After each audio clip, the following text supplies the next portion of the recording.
اب میں 8ویں امام کا ایک فرمان پڑھوں صحابہ حسین کے لیے، صلی اللہ محمد۔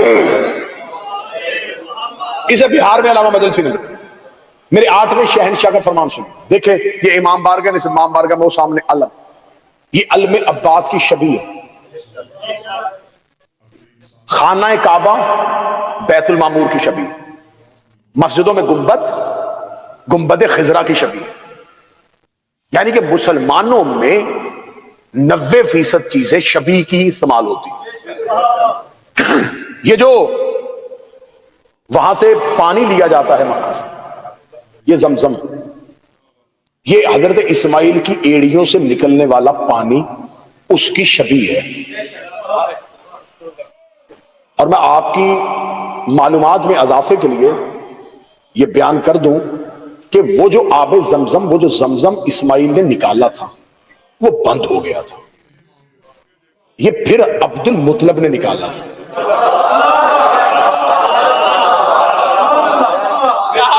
شاہ زمزم کو بند کر دیا گیا تھا۔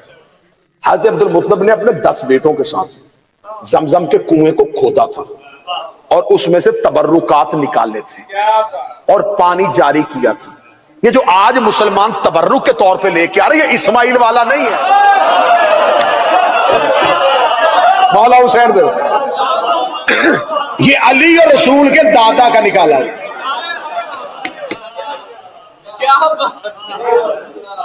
یہ سارے کا سارا اسلام، خانہ کعبہ جس کی طرف منہ کر کے سجدہ کرتے ہیں وہ بھی اصل نہیں ہے، وہ بھی ماڈل ہے، شبیہ ہے بیت المعمور۔ جیسے عرش پہ بیت المعمور فرشتوں کا کعبہ، ویسے زمین پہ بیت اللہ انسانوں کا کعبہ، یہ بھی شبیہ ہے۔ اور یہ جو منبر مسجدوں میں رکھا جاتا ہے یہ منبر بھی شبیہ ہے۔ رسالت مآب کو ایک صحابی نے رسول مسجد میں کھجور کے ستون کے ساتھ کھڑے ہو کے خطبہ دیا کرتے تھے۔ ایک صحابی یمن سے آیا، کاروبار اس کا اچھا تھا، اس نے وہیں پہ مدینے میں بیٹھ کے ایک منبر بنوایا اور اس نے کہا مناسب نہیں لگتا کہ آپ کھڑے ہو کے تقریر کریں، آپ بیٹھ کے خطبہ دیا کریں۔ یہ منبر اس نے رسول کے لیے، رسول اس میں بیٹھنا شروع ہو گئے اور اس کے بعد سب مسجدوں میں آ گیا۔ یہ جو مسجد کے اوپر گنبد اور مینار ہے یہ مسجد نبوی اور گنبد خضرا کی شبیہ ہے۔ تکلیف مجھے اس وقت ہوتی ہے جب شبیہ کی طرف سجدہ کر کے شبیہ کے نیچے شبیہ پر بیٹھ کے مولوی کہہ رہا ہوتا شبیہ دیکھنے سے نکاح ٹوٹ جاتا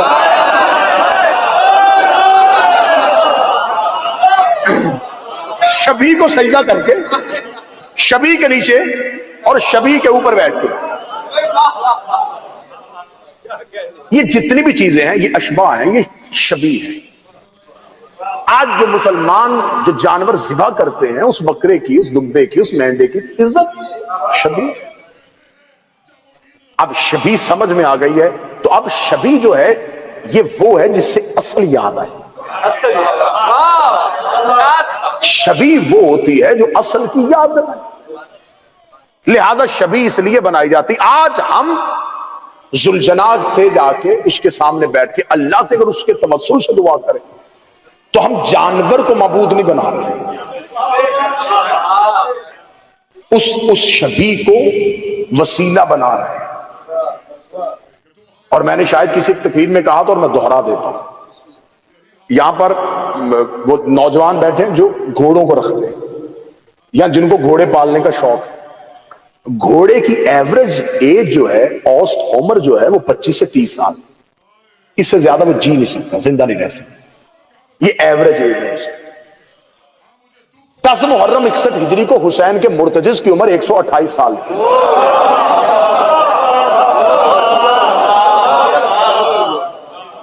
جن بندوں نے ہاتھ اٹھائے ان کا میں شکریہ ادا کرتا ہوں، اور جو تھوڑا سا پریشان ہوئے انہیں میں ایک تحفہ اور دیتا ہوں۔ آپ 128 سن کے پریشان ہو گئے، آج 1528 سال ہے۔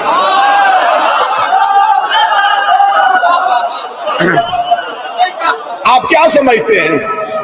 مر چکا ہے حسین کا رہوار، بیت العتیق میں کھڑا 12ویں کا انتظار کر رہا۔ اور اہل سنت کے رائٹر راغب اصفہانی نے لکھا تھا، اس نے اہل بیت کے اور آل محمد کے ہاں جو جانور تھے ان کی فضیلتیں لکھی تھی. اور مجھے اب یہاں پر جملہ یاد آ گیا، ریڈیو پاکستان میں تقریر کر رہے تھے علامہ رشید ترابی صاحب. رشید ترابی صاحب نے شب عاشور کی تقریر کرتے بڑا خوبصورت جملہ کہا تھا، جملہ آج بھی باز گشت کی صورت میں گونج رہا ہے. رشید ترابی صاحب نے کہا تھا کہ 10 محرم کربلا کے میدان میں 9 لاکھ حیوان نما انسانوں کے سامنے ایک مرتجز نامی انسان بھی کھڑا تھا. ہائے ہائے ہائے ہائے ہائے ہائے.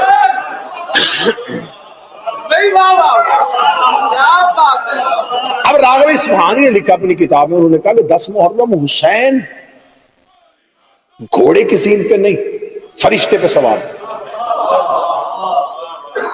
حسین فرشتے پر سوار تھا. میں نے اپنی ایک تقریر میں یہ جملہ کہا تھا کہ حسین فرشتے پر سوار تھا. بعد میں 2 لوگوں نے مجھ سے آ کے پوچھا آپ نے خطابت کی تیزی میں تو نہیں کہہ دیا کہ حسین فرشتے پہ سوار تھا؟ میں نے کہا فرشتہ سن کے پریشان ہو گئے، حسین محمد پہ سوار تھا. حسین کی سواری کا نام مصطفیٰ ہے. اور ہم نے یہ لفظ سواری ہم نے استعمال نہیں کیا، یہ کسی صحابی نے کیا تھا. سلمان سامنے سے آتا تو شاید جملہ اور کہتا، ابو ذر آتا تو شاید جملہ اور کہتا. یہ جملہ کسی اور نے کہا تھا کہ حسین سواری کتنی اچھی. حسین کی سواری پہلی دفعہ کہنے والا صحابی تھا. اس نے یہ نہیں کہا اتنا لاڈ اتنا پیار کہ حسین نبوت پہ سوار ہے، اس نے سواری کہا تھا. اس کا مطلب ہے کہ حسین کی سواری دیکھنا صحابہ کی سنت ہے.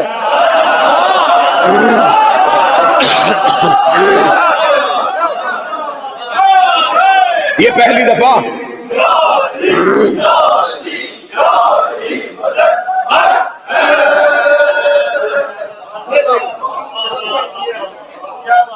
مولا حسین عزت ہے. اب شبیہ سمجھ میں آئی نا. اب میں 8ویں امام کا فرمان پڑھوں. میرے 8ویں شہنشاہ، بہار میں علامہ مجلسی نے اس فرمان کو کوٹ کیا. میرے 8ویں شہنشاہ کہتے ہیں پوری کائنات میں حسین کے اصحاب کی شبیہ بھی نہیں ہے.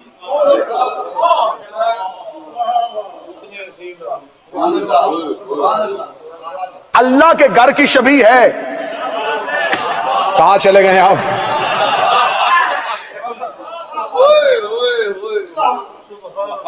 عباس علی کی شبیہ ہے، اکبر مصطفیٰ کی شبیہ ہے. اور میرا 8واں امام فرماتا ہے کہ اللہ کی کائنات میں صرف اصحاب حسین ہیں جن کی کوئی شبیہ بھی نہیں ہے. اس کو آسان لفظوں میں کہوں تو میرا 8واں امام کہتا ہے کہ اللہ کی کائنات میں کوئی حر جیسا بھی نہیں ہے. تو اب سطر میرے یہاں سے نکل کے یہاں آ گیا، میں واپس نہیں لے کے جانے والا. میرا 8واں امام فرماتا ہے کہ اللہ کی کائنات میں کوئی حر جیسا نہیں ہے. پھر غیرت کر، جب کوئی حر جیسا نہیں تو کوئی عباس جیسا کیسے ہو سکتا؟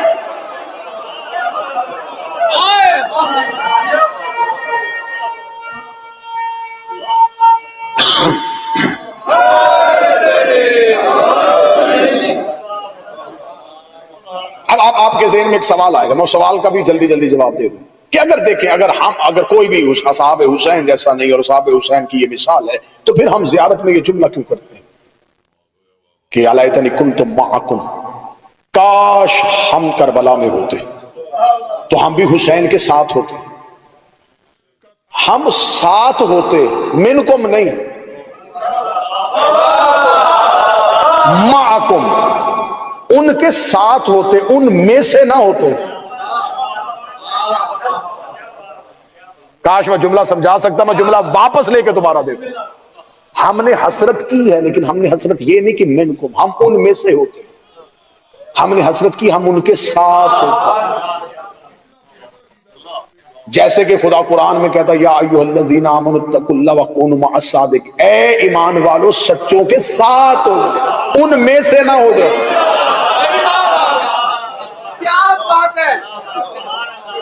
اب اگر آپ بیدار ہیں تو پھر میں جملہ کہنے لگا ہوں. حر لشکر یزید کے ساتھ تھا، لشکر یزید میں نہیں تھا۔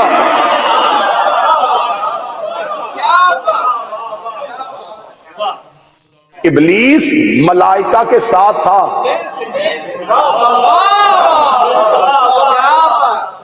میں سے نہیں تھا۔ ہم ان میں سے نہیں ہو سکتے، ان کے ساتھ ہو سکتے۔ تو ان کے ساتھ کی دعا معصوم نے ہمیں کیوں تعلیم دی؟ معصوم نے ہمیں یہ کیوں کہا کہ تم حسرت کا اظہار کرو گے کاش ہم کربلا والوں کے ساتھ ہوتے، تاکہ ہمیں یہ نہیں کہ ہم اپنی منزلت بڑھائیں، ہم اپنی عزت بڑھائیں کہ ہم ان کے ساتھ ہوتے، نہیں، ہمیں اپنی حیثیت کا پتہ چلے، ہمیں اپنی اوقات کا پتہ چلے، ہمارے اندر کا تکبر ٹوٹے، ہمارے مزاج کا غرور بدلے۔ کہاں حسین کی اطاعت کرنے والے، کہاں حسین کا نوکر زہیر؟ یہ زہیر مدینہ سے حسین کے ساتھ نہیں چلا۔ مکہ میں امام حسین علیہ السلام نے جب حج کا ارادہ عمرے میں بدل دیا تو زہیر وہاں موجود تھا، اور زہیر اس ارادے سے حسین علیہ السلام کے قافلے سے دور نکل گیا کہ کہیں حسین مجھے بلانا نہیں۔ اپنے 4 ساتھیوں کے ساتھ مکہ چھوڑ دیا اور یہ سوچ کے نکلا کہ حسین مکہ آ گئے، کہیں مجھے نصرت کا پیغام نہ بھیج دیں۔ اور اس نے اپنے ساتھیوں سے کہا کہ اس رستے سے نہیں جانا جو شاہراہ عام ہے، جس سے سارے لوگ کوفے جاتے، کسی اندرونی رستے سے جاؤ تاکہ رستے میں ہمیں حسین کا قافلہ نہ ملے۔ اس نے اپنا رستہ بدلا، حسین علیہ السلام نے اپنے کاروان کا رستہ بدل دیا۔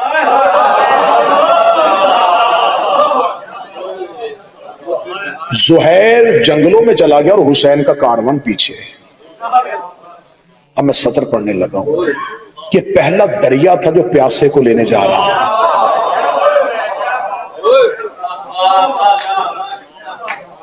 حسین نے اپنے بحر کرم کا رخ بدل لیا۔ زہیر اپنے 4 ساتھیوں کے ساتھ اور اپنی زوجہ کے ساتھ خیمہ لگایا ہوا اور بیٹھا ہوا ہے، کھانا کھا رہا ہے، اور ایک زانو تہ کیا اور ایک زانو اٹھایا ہوا، گردن جھکا کے نوالا ہاتھ میں تھا اور لقمہ ہاتھ میں اور منہ کے درمیان تھا۔ یا غلام نے آ کے دروازے پہ کہا تجھے حسین بلا رہے ہیں۔ اس نے وہ جو لقمہ اٹھایا تھا، ایک زانو تہ ایک اٹھایا، لقمہ منہ میں نہیں لیا، وہیں سے گرایا۔ آنکھوں میں آنسو آئے۔ میں فضائل پڑھ رہا ہوں، فضائل سن رہا ہوں۔ اٹھا، ساتھیوں نے کہا جس سے ڈر رہا تھا وہ وقت آ گیا، حسین بلا رہے ہیں۔ حسین علیہ السلام کے خیمے پہنچا، حسین اٹھے اپنے مقام سے، زہیر کا استقبال کیا۔ زہیر اس رستے پہ کیوں آیا؟ میں تمہیں لینے کے لیے یہاں تک آیا ہوں۔ زہیر میں چاہتا ہوں کہ تم میرے ساتھ شامل ہو۔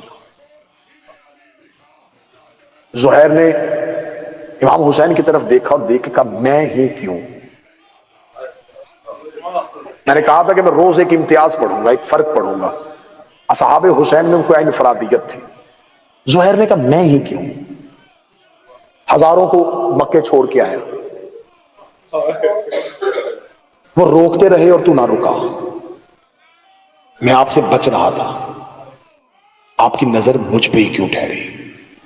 میں ہی کیوں؟ اب جملہ اگر رخ بدل گیا تو پھر مجھے مصائب مجبوراً پڑھنا پڑے گا، لیکن میں انفرادیت پڑھنے لگا۔ حسین نے کہا کہ زہیر تمہیں یاد ہے جب مدینے میں، کیونکہ زہیر وہ صحابی ہے جس نے پہلی خلافتوں کی بیعت بھی کی تھی، پہلی 3 خلافتوں کی بیعت بھی کی تھی، پھر مولا علی کی بیعت میں بھی آ گیا تھا۔ مولا علی کو بحیثیت خلیفۃ المسلمین مانا تھا اسے۔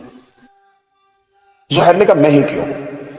حسین نے کہا تمہیں یاد ہے کہ جب پہلی خلافت کا دور تھا تو مسجد نبوی میں بیٹھا ہوا تھا اپنے قبیلے کے لوگوں کے ساتھ، تمہیں تیرے قبیلے کے لوگوں نے کہا تھا کہ زہیر تو زیرک بھی ہے، سمجھدار بھی ہے، تو بتا کہ یہ جو دربار میں مسئلہ ہوا ہے نبی کی بیٹی اور خلیفہ کے درمیان، تیرا اس میں کیا فیصلہ ہے؟ تو نے مسجد نبوی میں بیٹھ کے اپنے قبیلے والوں سے کہا تھا کہ میں گواہی دیتا ہوں کہ فاطمہ حق پہ ہے،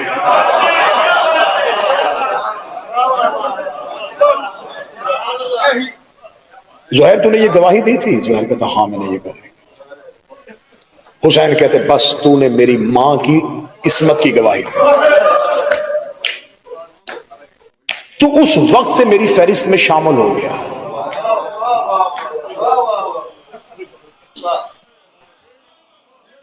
اب میں ہر روز ایک صحابی کی صفت پڑھوں گا تو انفرادیت ایک نظر آئے گی۔ حسین کے لشکر کا انتخاب حسین نے نہیں، فاطمہ نے کیا۔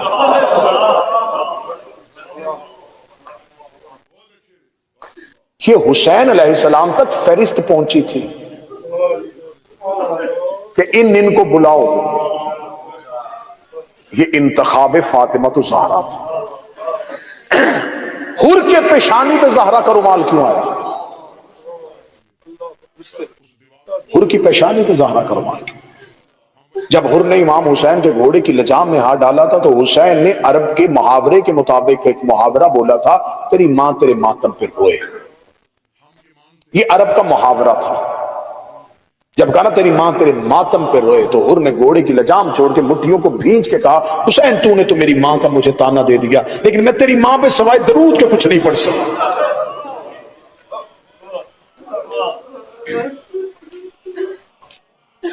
اس نے جناب زہرا کی عظمت کی گواہی دی۔